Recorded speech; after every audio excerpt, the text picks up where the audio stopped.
अब लास्ट जो ग्रंथि बची है हार्मोन की वो है मिश्रित ग्रंथि। मिश्रित ग्रंथि अपने एक ही है, कौन सी? अग्नाशय ग्रंथि। मिश्रित ग्रंथि किसको कहेंगे? जिसमें एंजाइम और हार्मोन दोनों का स्राव होता है उसको क्या बोलते हैं? मिश्रित ग्रंथि। अब कैसे होंगे? एंजाइम जो अपन पोषण में पढ़े हैं, एलएटी हार्मोन स्राव होता है। एलएटी का मतलब क्या है? लाइपेज, एमाइलेज और ट्रिप्सिन, तीनों हार्मोनों एंजाइम का स्राव करेगी। और हार्मोन कौन कौन से? अल्फा सेल, बीटा सेल और गामा सेल।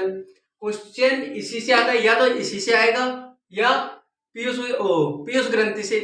फिक्स क्वेश्चन है, यही ज्यादातर इंपोर्टेंट क्वेश्चन एग्जामों में आते हैं। और जो हाई लेवल के एग्जाम है उनमें क्वेश्चन किस तरह से आता है वो अब देख लेना आप।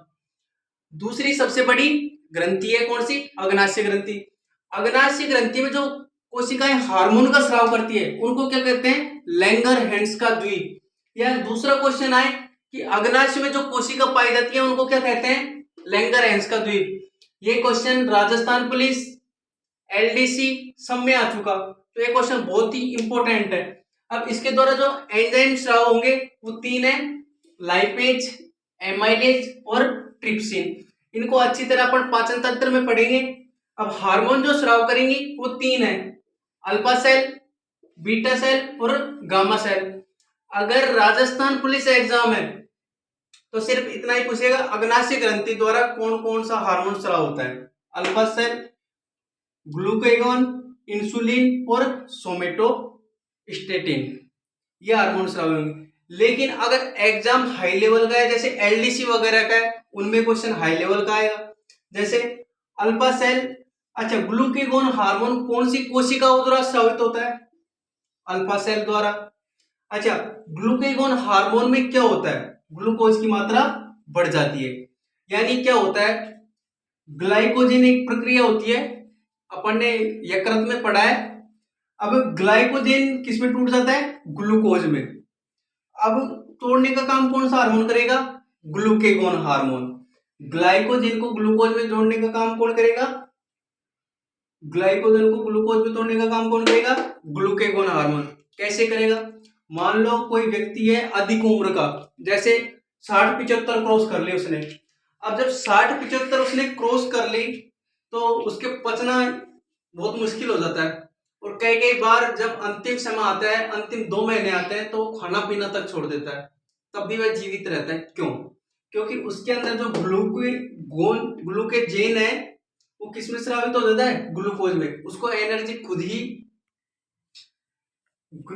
ग्लाइकोजेन किस में चेंज हो जाता है? ग्लूकोज में। यही कारण है कि बूढ़ा व्यक्ति कुछ भी नहीं खाने के बाद भी जीवित रहता है, क्योंकि ये ग्लाइकोजेन है। मान लो अपन ने किसी दिन अधिक ऊर्जा ग्रहण कर ली, अपन को कितनी एटीपी ऊर्जा चाहिए? 38 एटीपी, और अपन ने ग्रहण कर ली 40 एटीपी एनर्जी, तो जो 2 एटीपी एनर्जी है वो किस में चेंज हो जाएगी? ग्लाइकोजेन में। और जब अपन भोजन नहीं करते तो जो 2 एटीपी बची थी वो किस में चेंज हो जाती है? ग्लूकोज में। अब बीटा सेल, इंसुलिन हार्मोन किस कोशिका से रिलीज होता है? बीटा सेल द्वारा। क्या करेगा? ग्लूकोज लेवल को घटा देता है। यानी अब ये बहुत ही इंपॉर्टेंट है, बीटा कोशिकाओं से कौन सा हार्मोन स्रावित होता है? Insulin hormone. RBSC, railway, LDC सब में आया हुआ है क्वेश्चन है। बीटा कोशिका से कौन सा हार्मोन स्रावित होता है? Insulin hormone. क्या करेगा? ग्लूकोज की मात्रा को कम।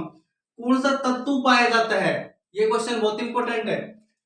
इंसुलिन हार्मोन में कौन सा तत्व पाया जाता है? जिंक तत्व।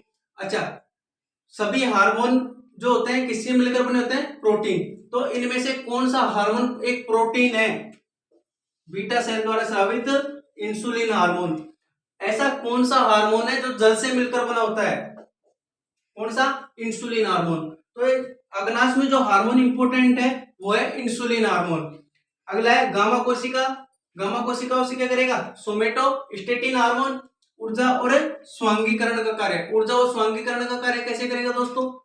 जैसे अपन को ऊर्जा मिल रही है 38 एटीपी, वो ऊर्जा मिलना ही बंद हो जाती है अगर ये हार्मोन स्रावित नहीं हो तो, यानी अपन बिल्कुल कमजोर होते जाएंगे। तो डॉक्टर लोग जो होते हैं इनका इंजेक्शन अपन को देते हैं और इनकी अपनी मात्रा बढ़ा देते हैं। जैसे ही मात्रा बढ़ेगी तो अपन थोड़े हल्के फुल्के सही हो जाते हैं।